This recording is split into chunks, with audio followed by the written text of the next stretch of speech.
जय साईं राम। जैसा कि आप और हम सभी जानते हैं कि दास गणु महाराज बाबा जी के बहुत अच्छे भक्तों में से थे और उन्होंने बाबा जी की जीवन चर्चा के द्वारा, अपने मधुर गायन के द्वारा, अपनी रचनाओं के द्वारा, व्याख्यान के द्वारा हर प्रकार से बाबा जी की लीलाओं का वर्णन किया और जगह जगह जा कर के वो ये कार्यक्रम करते रहते थे। उन्होंने बाबा जी को जन जन तक, घर घर तक पहुंचाया और इस प्रचार प्रसार के कार्य में दास गणु महाराज का उल्लेखनीय योगदान है। उन्होंने बाबा जी को ईश्वर माना और आजीवन बाबा जी के कीर्तन में ही उन्होंने अपना सारा समर्पण कर दिया और बाबा जी के प्रिय भक्त बने। एक बार वो गोपीनेश्वर मंदिर में, ठाणे में गोपीनेश्वर मंदिर में बाबा जी की चर्चाओं का गुणगान कर रहे थे, उनकी लीलाओं का गुणगान कर रहे थे और भजन कीर्तन भी कर रहे थे।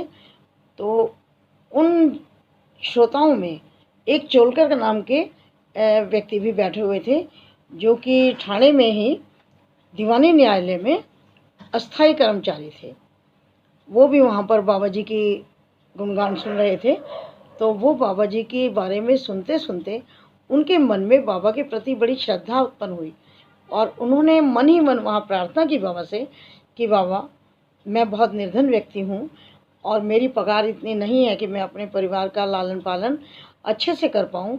बाबा, यदि मैं विभागीय परीक्षा में पास हो जाऊँ तो मैं स्थायी हो जाऊँगा और मेरी सैलरी, मेरा वेतन बढ़ जाएगा, तो मैं अपने परिवार का लालन पालन अच्छे से कर पाऊँगा। आपकी कृपा से यदि मैं विभागीय परीक्षा में पास हो गया और स्थायी हो गया तो मैं आपकी शिरडी में आकर के मिश्री का प्रसाद बांटूंगा। बाबा ने वहीं से ही उनकी पुकार सुन ली और वो विभागीय परीक्षा में पास हो गए और स्थायी हो गए। उनकी सैलरी भी बढ़ गई और घर भी उनका अच्छे से चलने लगा।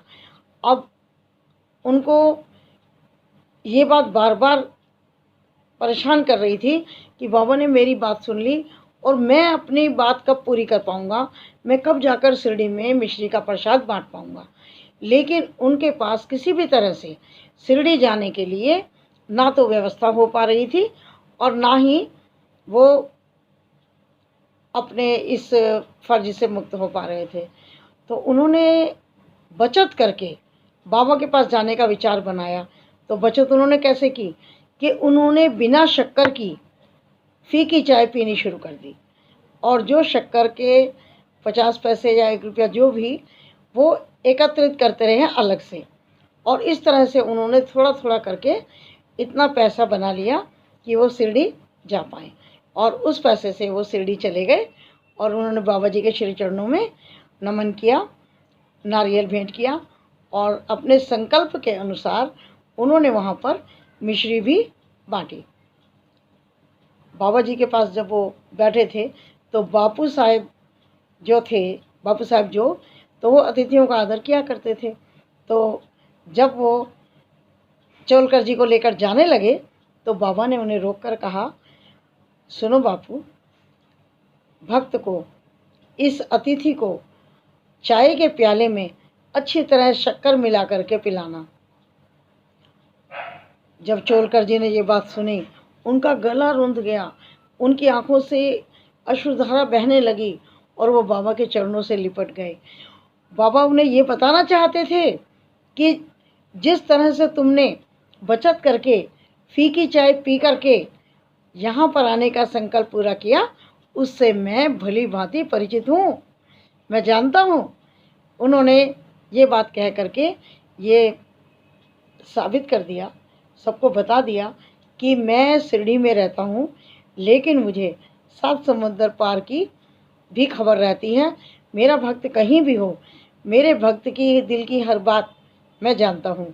तो बाबा जी ने उनको बहुत आशीर्वाद दिया और चोलकर जी बड़े प्रसन्न होकर के बाबा जी से आशीर्वाद लेकर के, उदी लेकर के उन्होंने प्रस्थान किया। तो मिश्री की बात से और फीकी चाय की बात बता करके बाबा ने सबको, अपने भक्तों को बता दिया कि मैं भक्तों के साथ ही रहता हूँ, मुझे तुम्हारे दिल की हर बात का पता रहता है। जय साईं राम।